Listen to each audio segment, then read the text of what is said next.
ಎಲ್ರಿಗೂ ನಮಸ್ಕಾರ. ನಾನು ನಿಮ್ಮ ಡಾಕ್ಟರ್ ಸುನಯನ, ಯೋಗ ಮತ್ತು ಪ್ರಕೃತಿ ಚಿಕಿತ್ಸಾ ವೈದ್ಯೆ. ಆಹಾರವೇ ಔಷಧಿ ಕಾರ್ಯಕ್ರಮಕ್ಕೆ ಸ್ವಾಗತ. ಇವತ್ತು ಉಪ್ಪಿನ ಬಗ್ಗೆ ತಿಳಿಬೇಕು. ನಾವು ಉಪ್ಪು ಅನ್ನೋದ್ರ ಬಗ್ಗೆ ಬಹಳಷ್ಟು ಕಾಂಟ್ರವರ್ಸಿ ಇದೆ.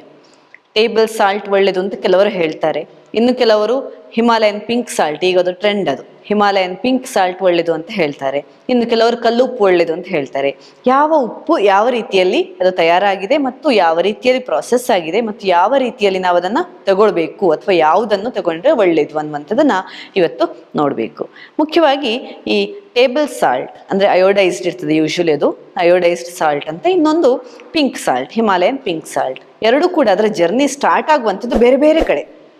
ಟೇಬಲ್ ಸಾಲ್ಟ್ ಅನ್ನುವಂಥದ್ದು ಯೂಶುವಲಿ ಸಮುದ್ರದಿಂದ ಉಪ್ಪನ್ನು ತೆಗೆಯುವಂಥದ್ದು, ಅಥವಾ ಹಿಂದಿನ ಏನ್ಷಂಟ್ ಸಮುದ್ರ ಇದ್ದದ್ದು ಇವಾಪರೇಟ್ ಆಗಿ ರಾಶಿ ರಾಶಿಯಾಗಿ ಉಪ್ಪು ಶೇಖರವಾಗಿರ್ತದಲ್ಲ, ಅಂಥ ಉಪ್ಪನ್ನು ತೆಗೆದು ಅದನ್ನು ಟೇಬಲ್ ಸಾಲ್ಟ್ ಆಗಿ ಪ್ರೊಸೆಸ್ ಮಾಡುವಂಥದ್ದು, ಅಥವಾ ಸಮುದ್ರದ ನೀರನ್ನು ಎವಾಪರೇಟ್ ಮಾಡಿ ಅದನ್ನು ಆವಿ ಮಾಡಿಸಿ ಉಳಿದಂತಹ ಉಪ್ಪನ್ನು ತಂದು ಅದನ್ನು ಪ್ರೊಸೆಸ್ ಮಾಡಿ ರಿಫೈನ್ ಮಾಡಿ ಟೇಬಲ್ ಸಾಲ್ಟ್ ಆಗಿ ಮಾಡುವಂಥದ್ದು ಒಂದು.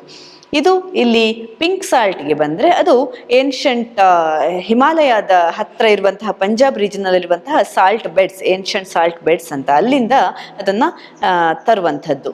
ಅಲ್ಲಿ ಪಿಂಕ್ ಕಲರಲ್ಲಿ ಇರುವಂತಹ ಒಂದು ಸಾಲ್ಟ್ ಅದು, ಅದನ್ನು ಮೈನ್ ಮಾಡಿ ಅದನ್ನು ಅಗದು ತೆಗೆದು ಅದನ್ನು ಸ್ವಲ್ಪ ಕ್ರಷ್ ಮಾಡಿ ಅದನ್ನು ಯೂಸ್ ಮಾಡುವಂಥದ್ದು, ಕ್ಲೀನ್ ಮಾಡಿ ಅದನ್ನು ತರುವಂಥದ್ದು.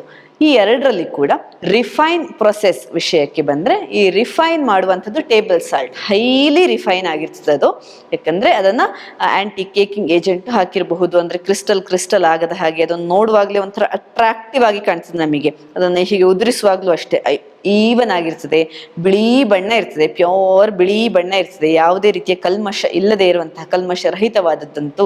ಮತ್ತು ಅದನ್ನು ನಾವು ಯೂಸ್ ಮಾಡಿದರೆ ಬಹಳ ಒಳ್ಳೆಯದು ಅನ್ನುವಂತಹ ಫೀಲ್ ಬರುವ ಥರ ಇರ್ತದೆ. ಹೈಲಿ ರಿಫೈನ್ ಆಗಿರ್ತದೆ ಮತ್ತು ಅದನ್ನು ಕಂಪ್ಲೀಟ್ ಆಗಿ ಬೇರೆಲ್ಲ ತೆಗೆದು ಅದನ್ನು sodium chloride, pure sodium chloride ಇರುವಂತೆ ಅದನ್ನು ಮಾಡಿರ್ತಾರೆ. ಇಲ್ಲಿ ಪಿಂಕ್ ಸಾಲ್ಟ್ಗೆ ಬಂದರೆ ಅಷ್ಟೊಂದು ರಿಫೈನ್ ಪ್ರೊಸೆಸ್ ಅದರಲ್ಲಿ ಇರೋದಿಲ್ಲ. ಈ ಕ್ರಿಸ್ಟಲ್, ಅದರ ದೊಡ್ಡ ದೊಡ್ಡ ಕಲ್ಲುಗಳನ್ನೇ ತಂದು, ಉಪ್ಪಿನ ಕಲ್ಲುಗಳನ್ನು ತಂದು ಅದನ್ನು ಪುಡಿ ಮಾಡಿ ಕ್ಲೀನ್ ಮಾಡಿ ಡೈರೆಕ್ಟಾಗಿ ಅದನ್ನು ಯೂಸ್ ಮಾಡುವಂಥದ್ದು. ಹಾಗಾಗಿ ಅದರ ಪಿಂಕ್ ಕಲರ್, ಈ ಕಲರನ್ನೆಲ್ಲ ತೆಗೆಯುವಂಥದ್ದು, ಅದರ ಬಣ್ಣವನ್ನು ಮತ್ತು ಅದರ ಸ್ಮೆಲ್ಲನ್ನೆಲ್ಲ ತೆಗೆಯುವಂಥ, ಅದು ಯಾವ ರಿಫೈನ್ ಕೂಡ ಅಲ್ಲಿ ಆಗಿರೋದಿಲ್ಲ. ಹಾಗಾಗಿ ಅದರ ಪಿಂಕ್ ಕಲರ್ ಹಾಗೆ ಉಳಿದಿರ್ತದೆ. ಅದು ಅಲ್ಲದೆ ಅದು ಅಷ್ಟೊಂದು ಈವನ್ ಆಗಿ ಪರ್ಫೆಕ್ಟ್ ಆಗಿರೋದಿಲ್ಲ, ಸ್ವಲ್ಪ ಸ್ವಲ್ಪ ಅಂಟಂಟಾಗಿರ್ತದೆ ಸ್ವಲ್ಪ ಮಟ್ಟಿಗೆ. ಈ ಟೇಬಲ್ ಸಾಲ್ಟ್ಗೆ ಕಂಪೇರ್ ಮಾಡಿದರೆ ಈ ಒಂದು ಸಾಲ್ಟ್, ಹಿಮಾಲಯನ್ ಪಿಂಕ್ ಸಾಲ್ಟ್, ಸ್ವಲ್ಪ ಮಟ್ಟಿಗೆ ಕಾಂಪ್ಲೆಕ್ಸ್, ಮೈಲ್ಡ್ ಆಗಿರ್ತದೆ ಮತ್ತು ಕಾಂಪ್ಲೆಕ್ಸ್ ಆಗಿರ್ತದೆ. ಈ ಟೇಬಲ್ ಸಾಲ್ಟ್ ಸ್ವಲ್ಪ ಹಾಕಿದ್ರೂ ಸಾಕು, ಸ್ಟ್ರಾಂಗ್ ಆಗ್ತದೆ. ಉಪ್ಪು ಜಾಸ್ತಿ ಆದಾಗ ಅನಿಸ್ಬೋದು, ನಾವು ಗೊತ್ತಿಲ್ಲದೆ ಸ್ವಲ್ಪ ಹಾಕಿದರೆ ಉಪ್ಪು ಕಡಿಮೆ ಆಗ್ಬೋದು ಅಂತ ಅನಿಸಿ ನಾವು ಸ್ವಲ್ಪ ಆ್ಯಡ್ ಮಾಡಿದರೆ ಆಹಾರ ಪದಾರ್ಥಗಳಿಗೆ ತುಂಬ ಸ್ಟ್ರಾಂಗ್ ಆಗಿ ಬಿಡುವ ಚಾನ್ಸ್ ಇದೆ. ಹಿಮಾಲಯನ್ಸ್ ಪಿಂಕ್ ಸಾಲ್ಟ್ ಹಾಗಲ್ಲ, ಲೈಟ್, ಸ್ವಲ್ಪ ಮೈಲ್ಡರ್ ಮತ್ತು ಕಾಂಪ್ಲೆಕ್ಸ್. ಹಾಗಾಗಿ ಅದು ಜಾಸ್ತಿ ಆಗುವಂತಹ ಚಾನ್ಸ್ ಸ್ವಲ್ಪ ಕಡಿಮೆ, ಮೈಲ್ಡ್ ಆಗಿರೋದ್ರಿಂದ. ಇನ್ನು ಯಾವ ಸಾಲ್ಟ್ ಒಳ್ಳೆಯದು ಅಂತ ಬಂದರೆ, ಎರಡೂ ಕೂಡ ಸೋಡಿಯಂ ಕ್ಲೋರೈಡೆ, ಎರಡರಲ್ಲೂ ಇರುವಂಥದ್ದು ಸೋಡಿಯಂ ಕ್ಲೋರೈಡೆ. ಒಂದರಲ್ಲಿ ಜಾಸ್ತಿ ಇರ್ತದೆ, ಟೇಬಲ್ ಸಾಲ್ಟಲ್ಲಿ ಜಾಸ್ತಿ ಸೋಡಿಯಂ ಕ್ಲೋರೈಡ್ ಇರ್ತದೆ.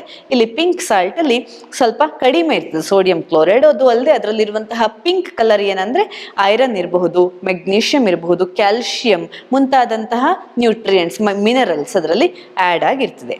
ಇದು ತುಂಬ ಇಂಪ್ರೆಸಿವ್ ಆಗಿ ಕಾಣಬಹುದು, ಮಾರ್ಕೆಟಿಂಗಿಗೆ ಕೂಡ ತುಂಬ ಸಹಕಾರಿ ಆಗ್ತದೆ. ಯಾಕೆ ಹೇಳಿ, ಅದರಲ್ಲಿ ಮೆಗ್ನೀಷಿಯಂ ಇದೆ ಅಂತೆ, ಐರನ್ ಇದೆ ಅಂತೆ, ಬಹಳ ಒಳ್ಳೆಯದು ಪಿಂಕ್ ಸಾಲ್ಟ್ ಅಂತ ಒಂದು ಭ್ರಮೆ ಬರುವ ಥರ ಜನರು ಅದನ್ನು ಮಾರ್ಕೆಟಿಂಗ್ ಮಾಡ್ತಾರೆ.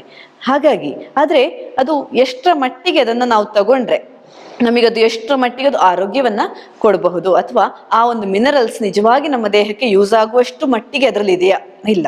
ನೀವು ಅದರಲ್ಲಿರುವಂತಹ ಮಿನರಲ್ಸ್ ನಮ್ಮ ದೇಹಕ್ಕೆ ಬೇಕಾದಷ್ಟು ತಗೊಳ್ಬೇಕು ಅಂತ ಆದರೆ ಡೇಂಜರಸ್ ಅಮೌಂಟ್ ಆಫ್ ಸಾಲ್ಟ್ ನೀವು ತಗೊಳ್ಬೇಕಾಗ್ತದೆ. ಅದರಲ್ಲಿರುವಂತಹ ಮಿನರಲ್ಸ್ ಅಂಶ ಬಹಳಷ್ಟು ನೆಗ್ಲಿಜಿಬಲ್ ಅಮೌಂಟ್ ಆದ್ರಿಂದ ಸಾಲ್ಟನ್ನು ನಾವೇನು ಹೆಚ್ಚು ತಗೊಳ್ಳೋದಿಲ್ವಲ್ಲ, ಸ್ವಲ್ಪ ಮಟ್ಟಿಗೆ ಉದುರಿಸೋದು ಮಾತ್ರ, ಹೆಚ್ಚಿನ ಸಾಲ್ಟ್ ತಗೊಳ್ಳೋದೇ ಇರೋದ್ರಿಂದ ಅದರಲ್ಲಿರುವಂತಹ ಮಿನರಲ್ ಕಂಟೆಂಟ್ ತುಂಬ ನೆಗ್ಲಿಜಿಬಲ್.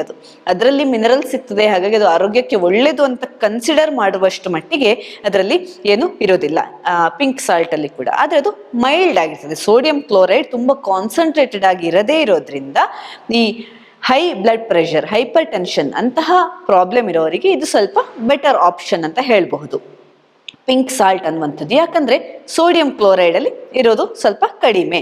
ಆದರೆ ಅದಕ್ಕೆ ಸರಿಯಾಗಿ ನಾವು ಹೆಚ್ಚು ಉಪ್ಪು ಹಾಕ್ಕೊಂಡ್ರೆ, ಅದೇ ಪಿಂಕ್ ಸಾಲ್ಟೇ ಯೂಸ್ ಮಾಡಿದ್ರೆ ಕೂಡ ನಮಗೆ ಅದು ಉಪ್ಪು ಸಾಕಾಗ್ಲಿಲ್ಲ ಆಹಾರಕ್ಕೆ, ಹಾಗಾಗಿ ಮೇಲಿಂದ ಉಪ್ಪು ಜಾಸ್ತಿ ಸೇರಿಸಿ ತಿನ್ಬೇಕು ಅಂತ ಆದ್ರೆ ಸೋಡಿಯಂ ಕ್ಲೋರೈಡ್ ಆಫ್ ಕೋರ್ಸ್ ಜಾಸ್ತಿ ಆಡ್ ಆಗೇ ಆಗ್ತದೆ.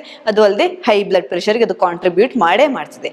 ಹಾಗಾಗಿ ಅದು ಪಿಂಕ್ ಸಾಲ್ಟ್ ಮತ್ತೆ ವೈಟ್ ಸಾಲ್ಟ್ ಅಲ್ಲಿ ಅಂತಹ ಡಿಫ್ರೆನ್ಸ್ ಇಲ್ಲ. ಇನ್ನು ಈ ವೈಟ್ ಸಾಲ್ಟ್ ಅಲ್ಲಿ ಫಾರ್ಟಿಫೈಡ್ ವಿತ್ ಅಯೋಡಿನ್ ಅಂತ ಬಂದಿದೆ. ಅದು ಒಂದು ನಂದು ಯೋಗ ಮತ್ತು ಪ್ರಕೃತಿ ಚಿಕಿತ್ಸೆಗಳಾಗಿ ಹೇಳೋದಿದ್ರೆ ಈ ಫಾರ್ಟಿಫೈಡ್ ಫುಡ್ ಏನೇ ಇದ್ರೆ ಕೂಡ ಅದು ಒಳ್ಳೇದಲ್ಲ ಅಂತಲೇ ಹೇಳುದು. ಯಾಕಂದ್ರೆ ಈ ಹೇಳಬಹುದು ಈಗ ರಿಸರ್ಚ್ ಆಗಿ ತುಂಬಾ ಥೈರಾಯ್ಡ್ ಇಶ್ಯೂ ಇರೋದ್ರಿಂದ ಅಯೋಡಿನ್ ಫಾರ್ಟಿಫೈಡ್ ಆದಂತಹ ಉಪ್ಪನ್ನು ತಗೊಂಡು ಅಂದ್ರೆ ಥೈರಾಯ್ಡ್ ಇಶ್ಯೂಸ್ ಕಡಿಮೆ ಮಾಡಿಕೊಂಡವರಿದ್ದಾರೆ ಅಂತ ಹೇಳಬಹುದು. ಸರ್ವೆಗಳು ಪ್ರೂವ್ ಮಾಡಿರಬಹುದು. ಅದು ಎಷ್ಟರ ಮಟ್ಟಿಗೆ ಅದು ಯಾವ ಎಕ್ಸ್ಟೆಂಟ್ಗೆ ಅದು ಸತ್ಯ ಅಂತ ಗೊತ್ತಿಲ್ಲ. ಆದ್ರೆ ಅಯೋಡಿನ್ ಅನ್ನುವಂಥದ್ದು ನಮ್ಮ ದೇಹಕ್ಕೆ ತುಂಬಾ ಆಹಾರದಲ್ಲಿ ಸಿಗ್ತದೆ. ಹಸಿರು ತರಕಾರಿಗಳಲ್ಲಿರಬಹುದು, ಅದು ಅಲ್ಲದೆ ಡೈರಿ ಪ್ರಾಡಕ್ಟ್ ಅಲ್ಲಿರ್ಬಹುದು, ಮುಖ್ಯವಾಗಿ ಚೀಸ್ ಇರಬಹುದು, ಬಟರ್ ಇರಬಹುದು, ಬೆಣ್ಣೆ, ಹಾಲು ಮುಂತಾದವುಗಳಲ್ಲಿ ಅಯೋಡಿನ್ ಅಂಶ ನಮ್ಮ ದೇಹಕ್ಕೆ ಬೇಕಾದಷ್ಟು ಇದ್ದೇ ಇರ್ತದೆ. ಹಾಗಾಗಿ ಇಂತಹ ಎಕ್ಸ್ಟ್ರಾ ಅಯೋಡಿನ್ ಅಂಶ ನಮ್ಮ ದೇಹಕ್ಕೆ ನಿಜವಾಗಿ ಅಗತ್ಯ ಇರೋದಿಲ್ಲ. ಹಾಗಾಗಿ ಈ ಉಪ್ಪಿನಲ್ಲಿ ಅಯೋಡಿನ್ ಅಂಶ ಇದೆ, ಹಾಗಾಗಿ ಉಪ್ಪನ್ನು ನೀವು ತಗೊಂಡ್ರೆ ನಿಮ್ಗೆ ಅಯೋಡಿನ್ ಸಿಗ್ತದೆ, ಥೈರಾಯ್ಡ್ ಇಶ್ಯೂ ಕಡಿಮೆ ಆಗ್ತದೆ ಅನ್ನೋದಕ್ಕಿಂತ ಕೂಡ ನೀವು ಬೇರೆ ನ್ಯಾಚುರಲ್ ಸೋರ್ಸನ್ನು ನೀವು ಅವಲಂಬಿಸುವುದು, ಅಯೋಡಿನ್ಗೋಸ್ಕರ ಅವಲಂಬಿಸುವಂಥದ್ದು ಬಹಳ ಒಳ್ಳೆಯದು. ಈ ಉಪ್ಪನ್ನೇ ತಗೊಂಡು ನೀವು ಅಯೋಡಿನ್ ನಮ್ಮ ದೇಹಕ್ಕೆ ಪೂರೈಕೆ ಮಾಡಬಹುದು ಅಂದ್ರೆ ಅದು ತಪ್ಪಾಗ್ತದೆ. ಒಂದು. ಇನ್ನೊಂದು, ಈ ಟೇಬಲ್ ಸಾಲ್ಟ್ ಮತ್ತೆ ಪಿಂಕ್ ಸಾಲ್ಟ್ ಇದು ಎರಡು ಕಂಪೇರ್ ಮಾಡಿದ್ರೆ ಕೂಡ ಈ ಸಮುದ್ರದ ಉಪ್ಪು ಪ್ಯೂರ್ ಆಗಿ ನಿಮಗೆ ಒರಿಜಿನಲ್ ಸಿಕ್ಕಿದ್ರೆ ಬಹಳ ಒಳ್ಳೇದಾಗ್ತದೆ. ಅಂದ್ರೆ ಮಿನಿಮಲ್ ರಿಫೈನ್ ಆಗಿರುವಂಥದ್ದು, ಸ್ವಲ್ಪ ಕ್ಲೀನ್ ಆಗಿರುವಂಥದ್ದು ಮಾತ್ರ ಸಾಕು ನಮಗೆ.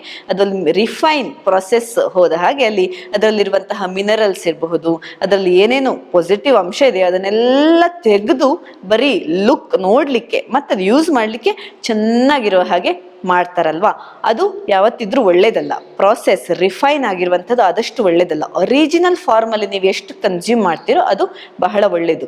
ಪ್ಯೂರ್ ಸಮುದ್ರದ ಉಪ್ಪು ನಿಮಗೆ ಸಿಕ್ಕಿದ್ರೆ ಅದನ್ನು ಯೂಸ್ ಮಾಡ್ಲಿಕ್ಕೆ ನೋಡಿ, ಅದರಲ್ಲಿ ನಿಮಗೆ ಬಹಳಷ್ಟು ಹೆಲ್ತ್ ಬೆನಿಫಿಟ್ಗಳು ಇದಾವೆ.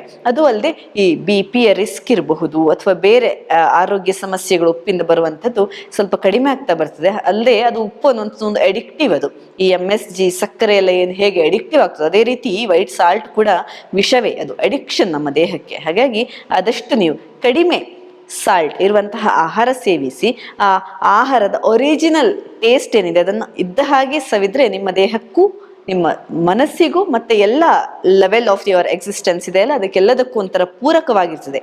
ಹಾಗಾಗಿ ಇದು ಇಷ್ಟು ಉಪ್ಪಿನ ಬಗ್ಗೆ. ಇನ್ನು ಮುಂದೆ ಇನ್ನಷ್ಟು ಇಂಟ್ರೆಸ್ಟಿಂಗ್ ಮಾಹಿತಿಯೊಂದಿಗೆ ನೆಕ್ಸ್ಟ್ ಸಂಚಿಕೆಯಲ್ಲಿ ಸಿಗ್ತೇನೆ. ಧನ್ಯವಾದ.